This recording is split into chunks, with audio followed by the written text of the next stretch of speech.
Capítulo 1. El regalo del Galván loco. En un rincón remoto del multiverso, en una dimensión donde la benevolencia de Akhmud nunca existió, un Galván de mirada retorcida y mente fracturada trabajaba febrilmente. Este Akhmud no veía a las razas del universo como seres que proteger, sino como plagas inferiores. Su proyecto, el Carnitrix, no era una herramienta de paz, sino un arma de exterminio masivo. Fallas detectadas en la entrada de datos, anunció la computadora con una voz monótona. Akhmud rugió de frustración, lanzando planos y herramientas contra las paredes de su laboratorio. Los plómeros, la policía intergaláctica, estaban cerca.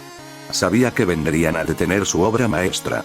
No tenía tiempo para perfeccionarla, pero tampoco permitiría que cayera en sus manos. Su plan era simple y cruel: lanzar el Carnitrix al vacío del multiverso para que se replicara infinitamente, sembrando el caos en mundos que ni siquiera conocía. Antes de que los plómeros derribaran su puerta, Akhmud activó el lanzamiento. El Carnitrix fue disparado hacia la Tierra de una dimensión aleatoria. El Galván fue arrestado y condenado a vigilancia eterna, pero su legado de sangre ya estaba en camino. Debido a los daños en el salto multiversal, la cápsula se sobrecalentó y se desvió de su curso original, abriendo una grieta en la realidad y cayendo en el universo de las chicas superpoderosas. La cápsula impactó en el bosque privado de la mansión Morbux. Dentro de la lujosa residencia, la pequeña princesa Morbux y su padre escucharon el estruendo. El señor Morbux, un hombre que compensaba su falta de atención con dinero y caprichos, apenas levantó la vista de su juego de golf bajo techo. «Papi, algo cayó en el bosque. Quiero ver qué es», exclamó Princesa, pensando que sería una aventura perfecta para restregársela en la cara a las chicas superpoderosas. «Está bien, cariño. Ve con el guardaespaldas», respondió su padre, sin interés real. Princesa partió en su carrito de golf junto a su sirviente más leal, el mejor cazador de Saltadilla. Al llegar al cráter, encontraron una cápsula metálica que se abría lentamente, revelando un reloj de aspecto tosco y oscuro. «Vine hasta aquí por esta chatarra», se quejó Princesa, acercándose con arrogancia. «Es feo, no tiene clase y parece barato. Pero ya que perdí mi tiempo, me lo llevaré». «Princesa, espere. Tengo un mal presentimiento», advirtió el cazador, apuntando su rifle hacia el objeto. Fue demasiado tarde. En cuanto Princesa intentó tocarlo, el reloj saltó hacia su brazo. De su base brotaron tentáculos metálicos y cables orgánicos que se hundieron bajo su ropa, perforando su piel y anclándose a sus huesos. El grito de la niña desgarró el silencio del bosque. Presa del pánico, el cazador disparó al reloj. Fue el peor error de su vida. El Carnitrix detectó el ataque como una amenaza y forzó la primera transformación. El cuerpo de Princesa se retorció de forma antinatural. Sus huesos se rompieron y se deformaron, su piel se quemó desde adentro mientras se convertía en un ser de fuego salvaje y monstruoso. En su mente, una voz distorsionada le susurró: «Tú eres la perfección, ahora solo observa». Atrapada en su propia conciencia, Princesa fue testigo de la masacre. El alienígena de fuego, impulsado por un instinto asesino, persiguió al cazador. Una bola de fuego destruyó el carrito de golf y, antes de que el hombre pudiera reaccionar, el monstruo le aplastó el rostro, haciéndolo explotar en una lluvia de cenizas. El horror no terminó ahí. El ser se sintió atraído por las luces de la mansión. Princesa gritaba internamente mientras veía a su propio cuerpo asesinar a los sirvientes que la habían cuidado toda su vida. Finalmente, llegó hasta su padre. El señor Morbux ni siquiera tuvo tiempo de gritar antes de ser consumido por las llamas. Cuando el Carnitrix finalmente se desactivó, Princesa quedó arrodillada entre las ruinas humeantes de su hogar, rodeada de cadáveres y soledad. Su rostro, antes lleno de arrogancia, ahora solo mostraba un vacío traumático. Las chicas superpoderosas llegaron al lugar, encontrando un escenario de pesadilla. Bellota intentó hacer un comentario sarcástico, pero Bombón la detuvo al ver el estado de Princesa. La niña rica estaba en shock, mirando el reloj en su brazo con un terror absoluto antes de desmayarse. Aquella noche, Saltadilla no fue salvada. Solo fue testigo del nacimiento de un monstruo. Capítulo 2. El análisis del horror. El bosque de Saltadilla aún humeaba. El fuego, aunque extinguido por las ráfagas de viento de Bellota y el aliento de hielo de Bombón, había dejado una cicatriz negra en la tierra. Pero lo más perturbador no era el paisaje, sino lo que las chicas superpoderosas habían encontrado entre las cenizas. Restos que no parecían humanos, cuerpos carbonizados cuya anatomía desafiaba la lógica. Era la primera vez que las heroínas de Saltadilla se enfrentaban a una carnicería de tal magnitud. La ambulancia se alejó a toda prisa con Princesa Morbuks en su interior.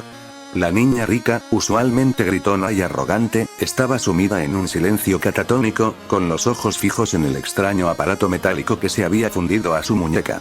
Horas más tarde, en la seguridad de su hogar, las chicas discutían lo ocurrido mientras observaban una cápsula circular que habían recuperado del epicentro del desastre. ¿Qué creen que sea esto?, preguntó Bombón, analizando la superficie metálica de la cápsula con cautela. Nunca habíamos visto una tecnología así. Ni siquiera Mojojojo tiene algo tan avanzado. Seguro es otra de las chatarras de Princesa, bufó Bellota, cruzándose de brazos. Ya saben cómo es ella, compra cualquier juguete caro para intentar superarnos y termina causando un desastre. Mañana tengo clase y no quiero perder el tiempo con sus berrinches. No lo sé, Bellota, intervino Burbuja, con la voz temblorosa. Princesa no se veía molesta. Se veía espantada. Tenía una cara de horror que nunca le había visto. Y esos animales en el bosque, fue horrible. Burbuja tiene razón, asintió Bombón. Esto es serio. Deberíamos llevárselo al profesor. Él sabrá qué hacer. ¡Ay, por favor!, exclamó Bellota. Si quieren ir con el profesor, vayan. Yo me voy a dormir. Mañana me cuentan qué dijo.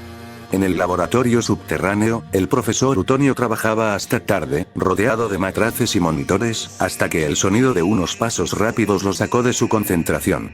Niñas. ¿Qué hacen despiertas?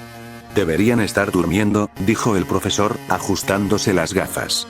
Profesor, fuimos a salvar personas de un incendio, explicó Bombón rápidamente. Fue un desastre. Había personas muy heridas.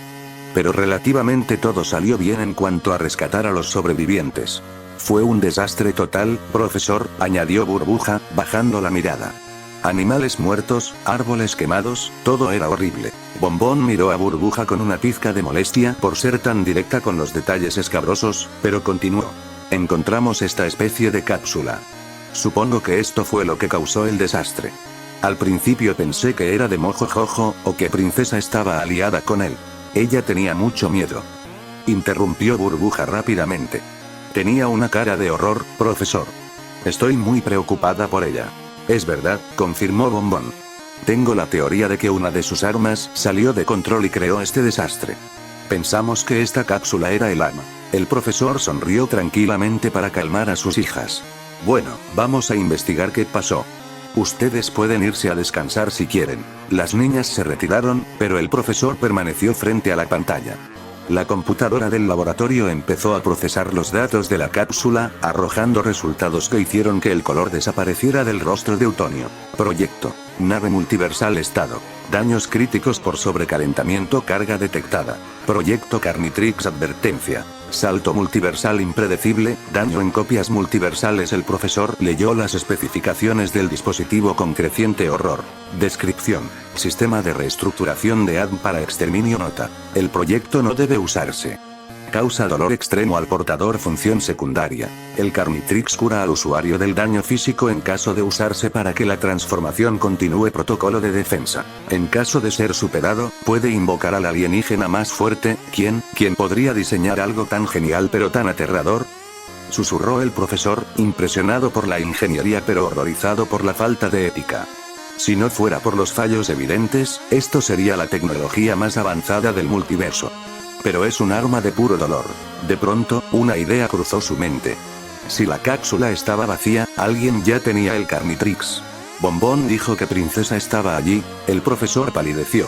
¡Oh, no! Alguien ya ha tomado el Carnitrix. Mientras tanto, en el hospital de Saltadilla, la noche era tranquila hasta que los gritos empezaron en la habitación de Princesa Morbuks. Los médicos de guardia habían intentado quitarle el extraño reloj metálico. Al principio pensaron que era una joya demasiado apretada, pero cuando intentaron manipularlo, el dispositivo reaccionó violentamente. No se quita. Está pegado a su piel. Gritó una enfermera. De la base del Carnitrix brotaron unos filamentos negros, similares a tentáculos o cables orgánicos, que se hundieron profundamente en la piel de Princesa, conectándose directamente con su sistema nervioso. La niña despertó gritando, no de rabia, sino de un dolor agonizante.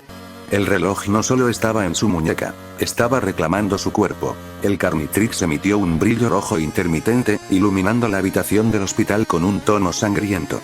El proceso de transformación estaba por comenzar de nuevo, y esta vez, no había escapatoria. Capítulo 3. Velocidad sangrienta y sombras antiguas. El brillo rojo que emanaba del Carnitrix no era una luz de advertencia, era el resplandor de una ejecución inminente.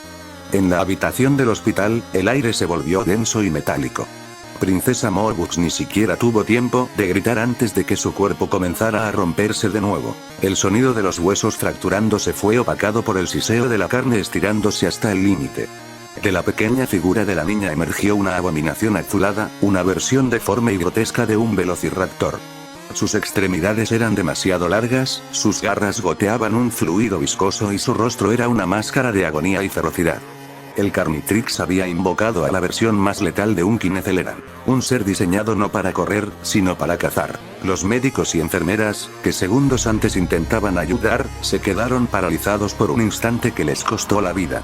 ¡Corran!, gritó un doctor, pero su voz fue cortada por un estallido sónico. La criatura no corría, se teletransportaba a través del espacio mediante pura velocidad. En un parpadeo, el pasillo del hospital se convirtió en un matadero. Las personas no morían por ataques convencionales, explotaban por la fuerza del impacto de la criatura moviéndose a velocidades hipersónicas. Saltadilla, acostumbrada a ser salvada por las chicas superpoderosas, se enfrentaba a algo que no daba tiempo para heroísmos. Esta vez, no había esperanza de rescate, solo había una masacre que nadie podía ver venir. Mientras tanto, en la casa de las chicas, la discusión continuaba, ajena al horror que se desataba a pocos kilómetros. Deberíamos habernos quedado, exclamó Bombón, golpeando la mesa con frustración. Ese bosque escondía algo más que un simple incendio. Esos cuerpos, esa tecnología, nada de eso tiene sentido.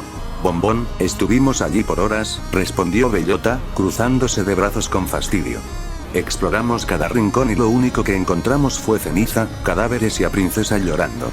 ¿Qué más quieres investigar? Es obvio que una de sus armas caras explotó y la dejó en shock. Fin de la historia. Burbuja, sentada en el sofá, abrazaba sus rodillas con fuerza. No es el fin, Bellota, susurró Burbuja. Siento que algo muy malo está pasando.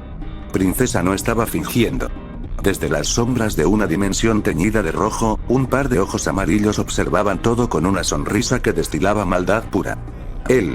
Se retorcía de placer mientras veía, de forma simultánea, la pelea de las niñas y la carnicería en el hospital. Esto es, exquisitamente interesante, siseó la voz afeminada y aterradora del demonio. Dos lugares, una misma tragedia. Esa pequeña arma es una joya que ni siquiera yo podría haber imaginado. Él acarició sus pinzas, fascinado por el brillo carmesí del Carnitrix. Si logro quitarle esas pequeñas fallas, continuó, refiriéndose a la inestabilidad del dispositivo, y fusiono ese poder con mi propia esencia, ni siquiera esas niñas tontas podrán detenerme. Seré un dios entre los monstruos. Solo necesito descubrir quién tiene el control de ese precioso reloj. Dentro de la mente de la criatura azul, Princesa Morbux estaba viviendo su propio infierno personal.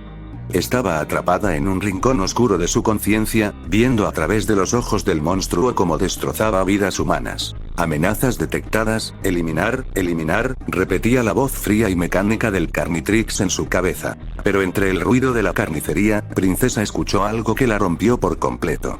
¿Por qué, hija? ¿Por qué me haces esto? Era la voz de su padre. El señor Morbux, o lo que quedaba de su recuerdo, le hablaba con una tristeza infinita. Princesa intentó gritar, intentó llorar, intentó detener sus propias garras, pero no tenía el control.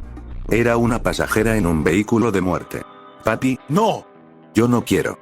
Gritaba internamente, pero afuera, la criatura azul solo emitía un chillido agudo antes de lanzarse contra el siguiente grupo de víctimas.